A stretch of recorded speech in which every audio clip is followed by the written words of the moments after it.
What's up, guys? Today I'm going to show you how I set up my equipment to shoot video interviews. Let's go.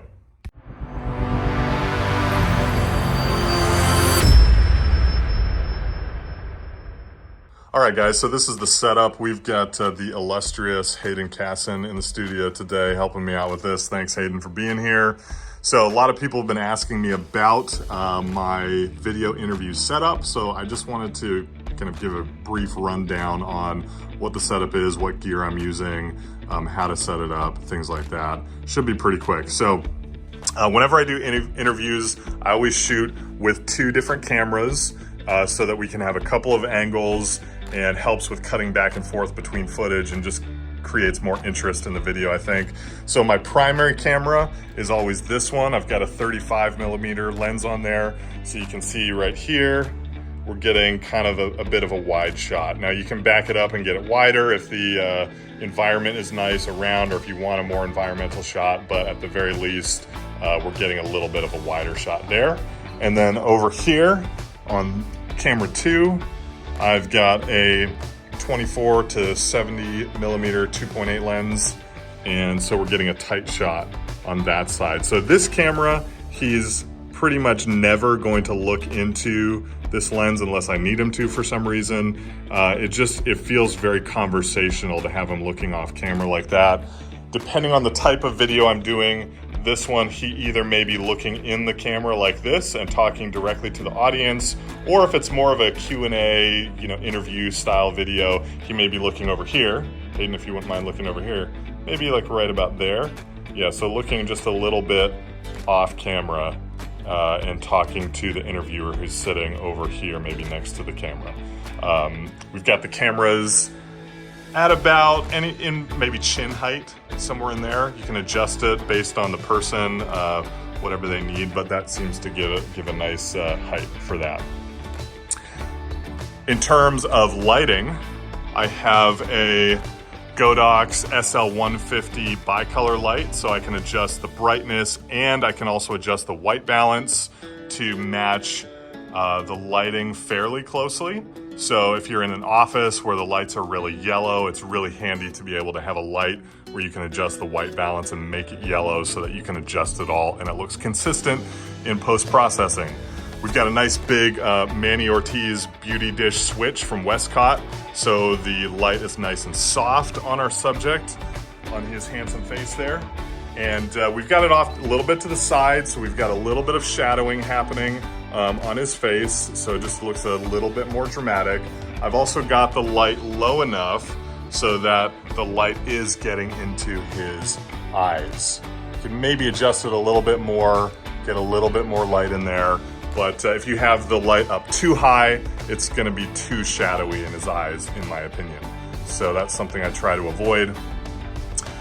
In this case, I don't have to have a kicker light off to this direction because we have this nice bright window/door in my studio. So it's creating the nice kind of rim light on his cheek right there.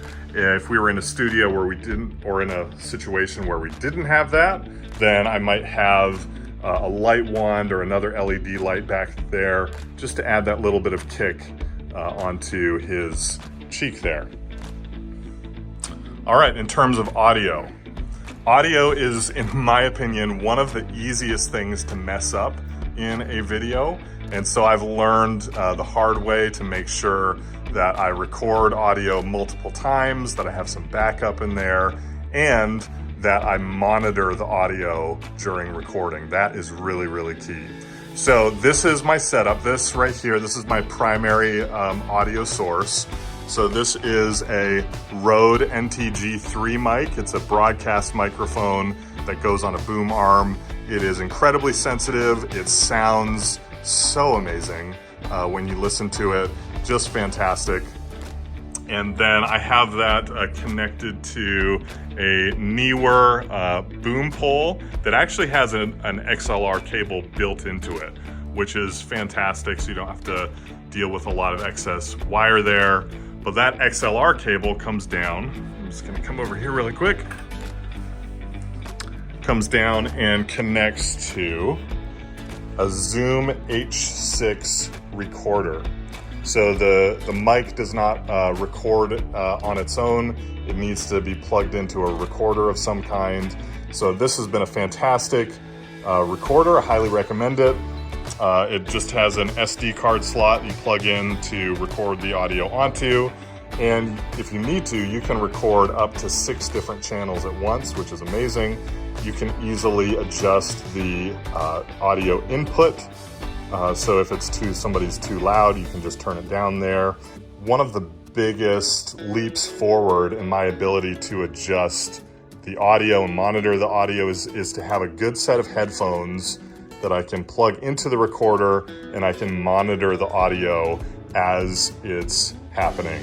That has just totally revolutionized my ability to make sure that we're getting good audio, and helps me to be confident when I leave the job that we've captured some good quality audio. So definitely recommend having a primary audio source that you can monitor.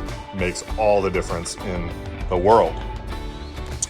The other thing that I have found is that it is really good to have a backup audio source.